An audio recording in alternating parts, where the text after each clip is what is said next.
ಸ್ಥಳೀಯ ಬಸ್ ನಿಲ್ದಾಣದಲ್ಲಿ ಲಘು ವಾಹನಗಳ ನಿಲುಗಡೆಗೆ ವಿಧಿಸಲಾದ ನಿಷೇಧವನ್ನು ಉಲ್ಲಂಘಿಸಿದರೆಂಬ ಕಾರಣಕ್ಕೆ ಸಾರಿಗೆ ಇಲಾಖಾಧಿಕಾರಿಗಳ ಜೀಪ್ ಒಂದಕ್ಕೆ ಸ್ಥಳೀಯ ಪಂಚಾಯತ್ ಪಿಡಿಒ ಲಾಕ್ ಹಿಡಿದು ದಂಡ ವಿಧಿಸಿದ ಘಟನೆ ಉಪ್ಪಿನಂಗಡಿಯಲ್ಲಿ ನಡೆದಿದೆ.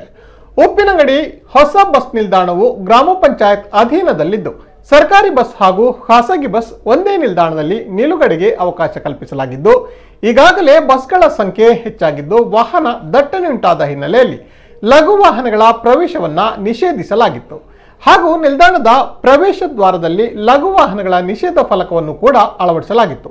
ಆದರೆ ಇದನ್ನ ಲೆಕ್ಕಿಸದೆ ಬಸ್ಸುಗಳು ನಿಲ್ಲುವ ಜಾಗದಲ್ಲಿ ಕರ್ನಾಟಕ ಸಾರಿಗೆ ಸಂಸ್ಥೆಯ ಸಿಬ್ಬಂದಿ ತನಿಖಾ ತಂಡದ ವಾಹನ ನಿಲ್ಲಿಸಿದ ಬಗ್ಗೆ ಮಾಹಿತಿ ಪಡೆದ ಪಿಡಿಒ ಸ್ಥಳಕ್ಕೆ ಬಂದು ಸರ್ಕಾರಿ ವಾಹನಕ್ಕೆ ವೀಲ್ ಲಾಕ್ ಹಾಕಿದ್ದಾರೆ.